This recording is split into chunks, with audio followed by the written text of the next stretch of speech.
Okay, this is going to be a fun few episodes. I tried to stuff all the fights into one video, but that would have ended up several hours long. So we're just going to do a couple fights per video and wrap this up in a week or two. I mentioned it last week, but I'm going to cover really quickly the point of the data books. A lot of people actually already figured out the riddle. They're just meant to represent how information can sometimes be misleading or even flat out wrong in a mission.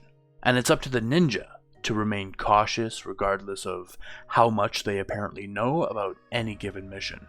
These are layers of learning for Genin because I think the Chunin exam shouldn't just be about becoming a Chunin, they should have a lesson in each of its parts.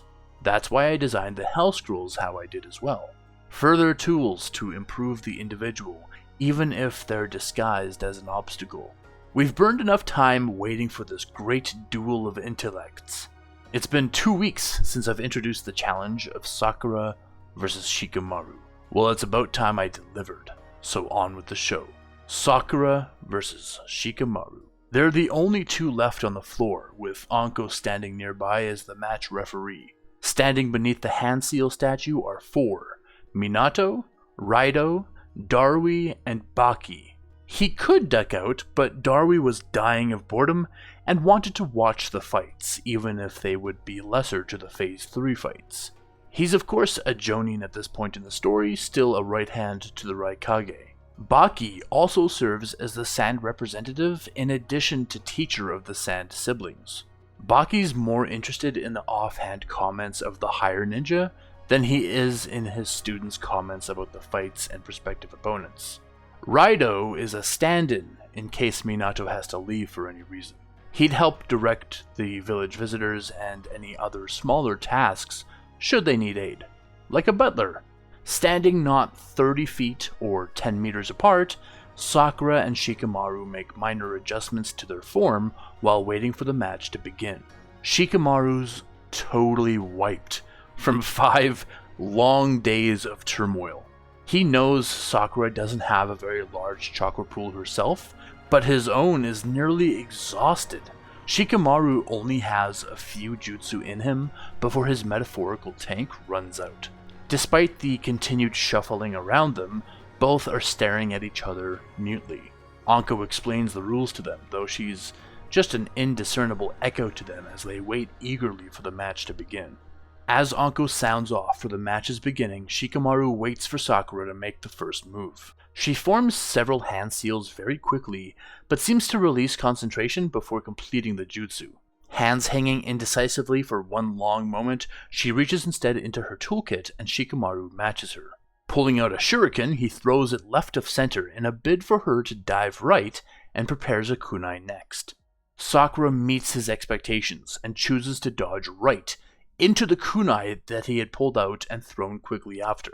Sakura then decides to leap into the air to dodge the second projectile. Gambling on his chakra reserves, Shikamaru snakes out a thin tendril of smoke to lie in wait for Sakura's landing. More than nearly anyone present, Shikamaru wants to end this match as quickly as possible. Not because he's impatient, and not even because he's lazy, but because he's just so incredibly tired. Sakura lands back down, predictably and helplessly, into his shadow tendril. They stand now, locked in motion with each other for a few seconds, before Shikamaru relaxes and straightens, forcing Sakura to as well. As she's forced to mirror him, he centers them in the arena and turns in just such a way that he can guide her to a wall. And making sure that he's also not in any obstacle's way, he crashes his head forward. Sakura's headband clunks loudly against the wall, and she slumps. Relinquishing the shadow possession, Shikamaru groans that it's finally all over. He can find some corner to sleep in. He also apologizes to the unconscious Sakura for the struggles of the last 5 days becoming meaningless, but one of them had to move on at the end of the day. Yawning, he looks over at Anko, who is staring blankly at him. Obviously, this strikes him as strange, so he glances back at Sakura's crumpled body, and it vibrates. Sure, it's his exhaustion. Shikamaru rubs his eyes and leans in for a closer look, only for her body to evaporate. It turns into a Sakura-shaped cloud of reddish pink before disappearing altogether. As he curses and his 200 IQ mind goes over any of the moments she could have formed the genjutsu, Sakura appears behind him. Landing an unguarded kick to his side, Sakura sends Shikamaru reeling. Off balance, Shikamaru gasps for the wind that was just taken from him. Spinning around, he throws a shuriken at Sakura, but it passes right through her visage. He considers giving up in this moment. Had he come across Sakura out in the forest, would she still have outmaneuvered him like this? Was it just because he was tired? He figures she hadn't actually released the jutsu she had begun to form and instead finished it perhaps before leaping into the air. However she did it, it was smooth.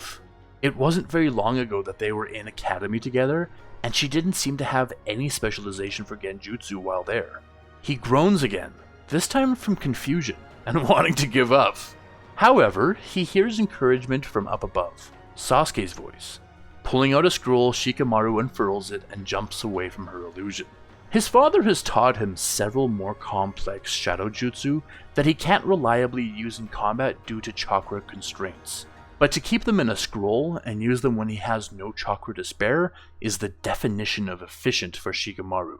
Placing a hand on the unfurled scroll, Shikamaru's scroll creates 8 thick tendrils of shadow that reach out and lash like whips in random directions. His father calls it shadow-style all-reaching jutsu, but Shikamaru didn't like the boring, dated name, so he's renamed it to shadow-style Shadow Kraken Jutsu. I considered calling it Release the Kraken, but that's just cheesy. He can't control her if she's caught by these tentacles, but he can tie her down with them.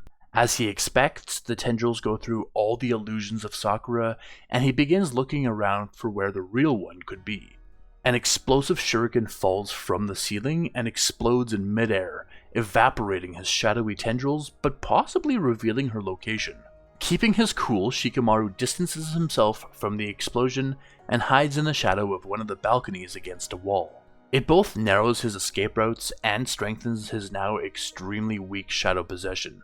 Choji looks down at the fight, unsure who to cheer for. Shikamaru is his childhood friend, nay, his best friend.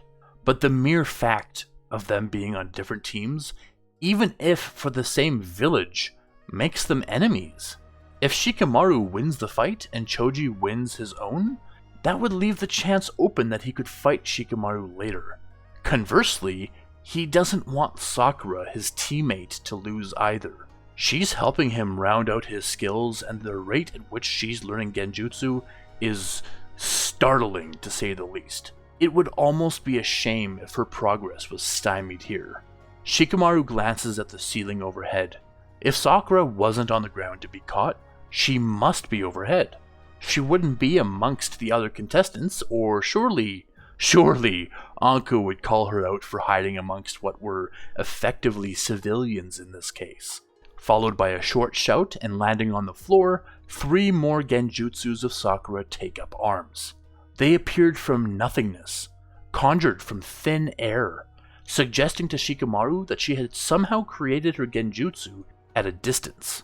Surely she wasn't so skilled with genjutsu to do so. But then again, the raised eyebrow from Minato and the mouth agape from Anko was all Shikamaru needed for reaction from more learned eyes. Whatever Sakura was doing here was impressive to some already impressive people. The genjutsus of herself space themselves equidistantly apart and mirror each other's actions exactly, replicating some sort of kaleidoscope effect as they charge at Shikamaru. Shikamaru's already solved this problem though. The real one is not among them. Afraid of raining shuriken, Shikamaru backs to the wall again. Trying to figure out a method of exposing her, Shikamaru suddenly hears a quiet "Hi" from above. As he turns to see Sakura kneeling 6 feet up on the wall, she also leaps into him and knees him in the face. He tries to pull his hands together for a last-ditch shadow possession, but Sakura catches his hands and keeps them apart. She's panting now, but Shikamaru's totally exhausted, and now dizzied by the knee to his head. They struggle for a time, hands locked in a fight to overpower each other, until Shikamaru suddenly just stops resisting. She releases him as he slumps to the ground and gives up.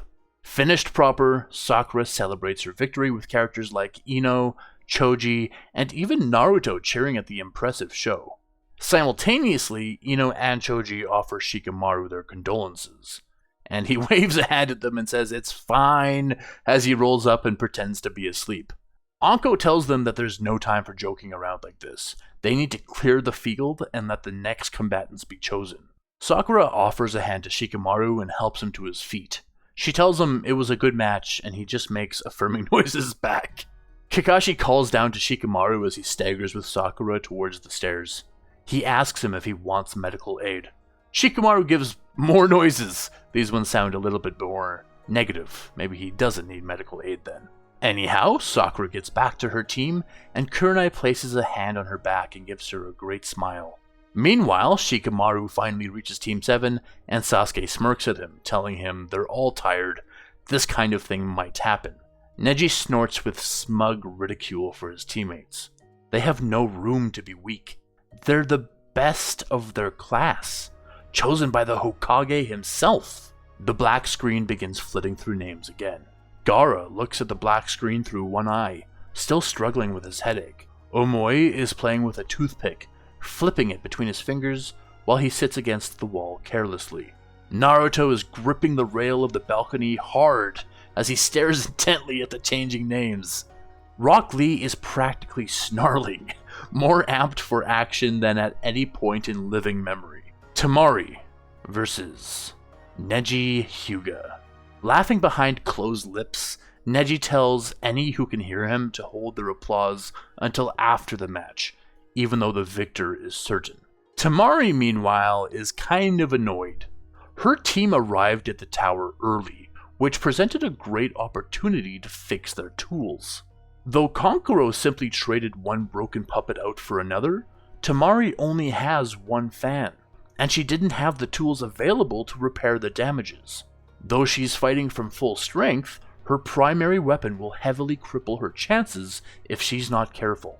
On the flip side, everyone in the room can tell that Neji's just done. How is he still on his feet? And in spite of his exhaustion, Neji's pride takes center stage to face Temari of the Land of Wind. His vision shifts between blurry and clear, but he will not wipe his eyes and betray even a moment's weakness. He's already overused his Byakugan and can't risk its backlash for this fight. Neji decides to fight without the Byakugan, which ultimately means that he's a fatigued, close-range fighter against a fresh, long-range fighter. He knows if he can close the distance, it'll be an automatic win for him.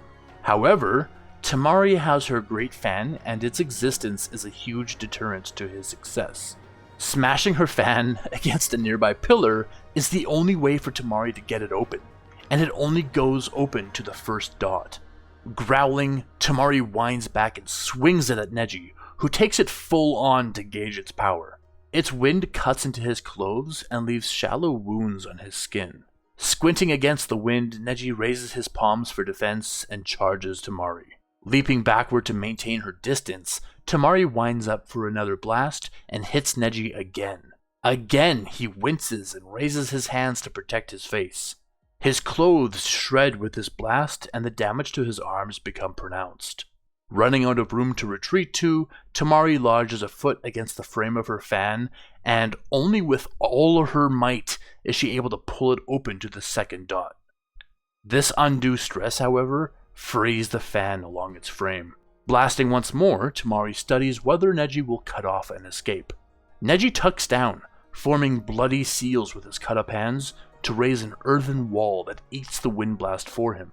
But the wall is weak and crumbles away from Temari's blast. Only a small pile of it remains after the wind is past. Temari taunts him to stay put if he has any guts as she resumes trying to force her fan open.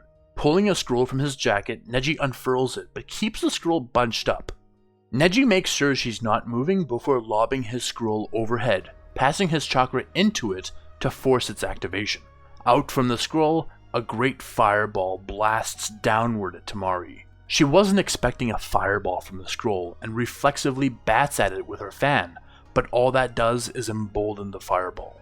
Furiously, Tamari finally manages to open her fan all the way, and the effort tears it. Nonetheless, she's now able to conjure enough force to redirect the fireball.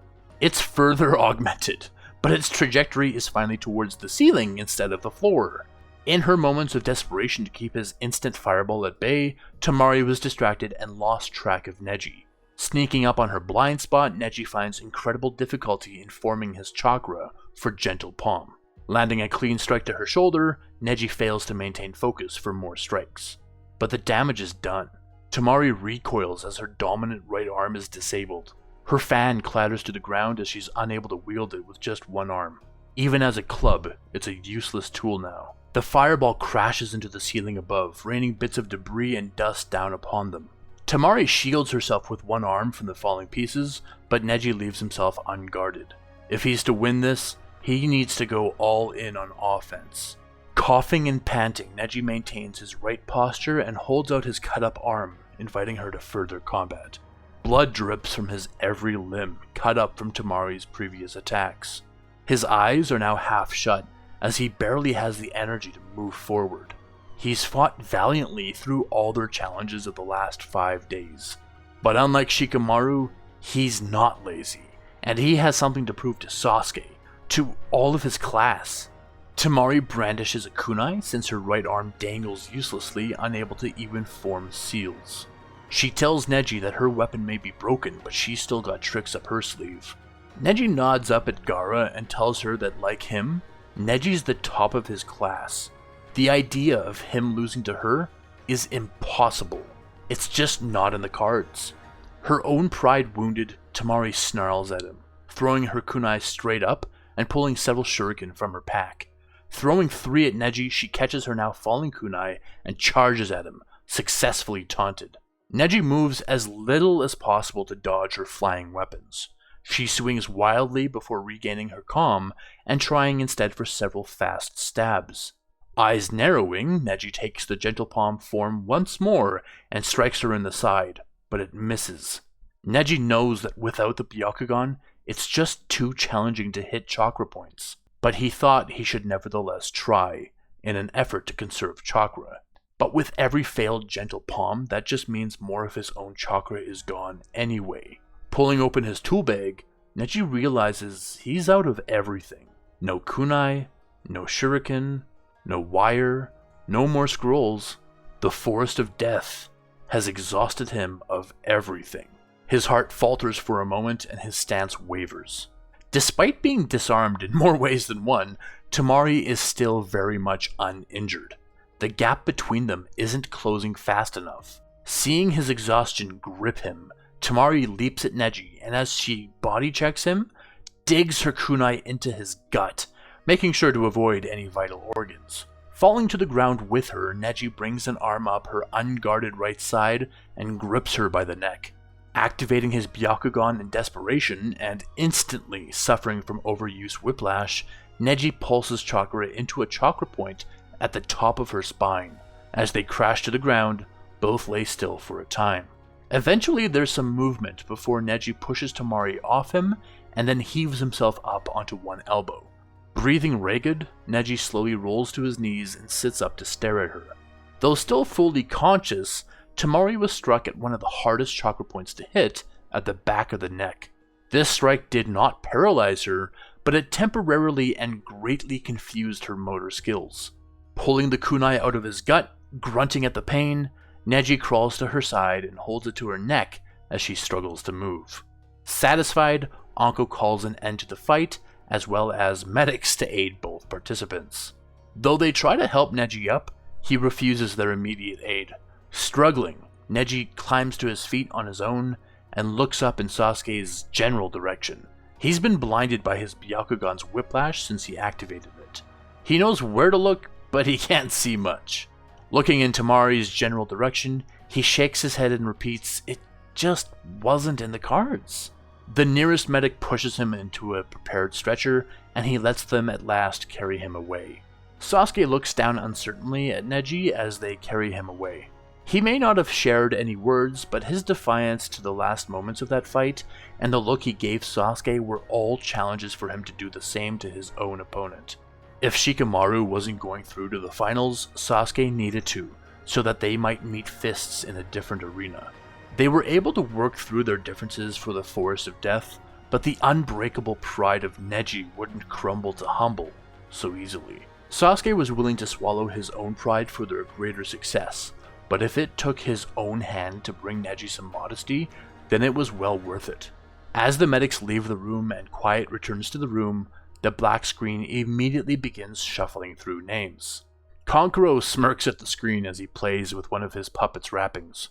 He'll bring justice where his sister failed. Shino releases a dozen bees to crawl along his arm as he eagerly waits for his turn to arrive. Hinata shuffles uncertainly as she weighs the remaining opponents that she could have.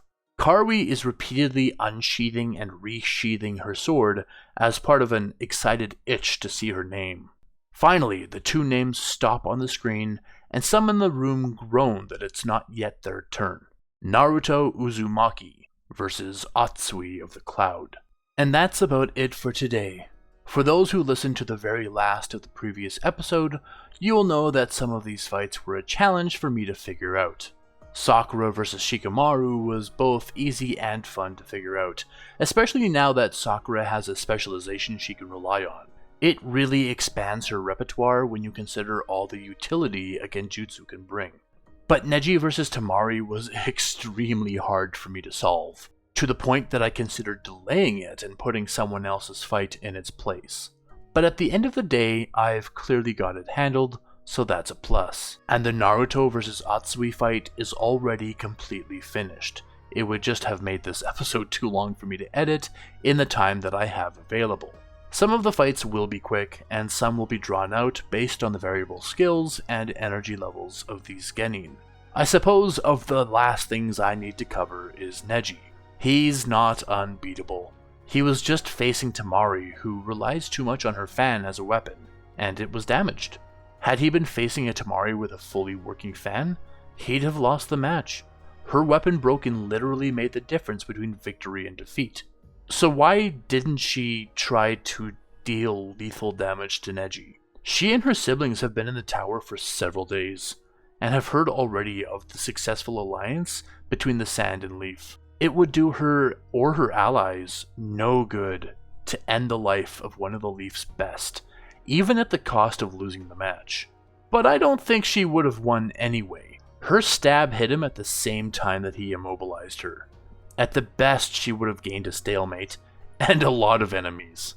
As to Sakura versus Shikamaru, I hope everyone's satisfied with that outcome. The struggle here was keeping Shikamaru's intellect intact while also establishing Sakura with the clear advantage. While Shikamaru's not one of my favorite characters, I still very much enjoy his fights in canon. In fact, they are all my favorites to watch. Sakura was fresh, and the real question I was trying to convey to you was if she'd win if he was fresh too. Shikamaru's no expert with genjutsu, and his Hiden requires catching the actual person, not their illusions. I honestly think in a completely even matchup, it's still extremely precarious for Shikamaru based solely on the skill set I've given Sakura. Anyway, I hope you enjoyed my version of how some of these fights would have turned out. Join me on Monday for more Genin vs Genin action, and as always, the sky's the limit.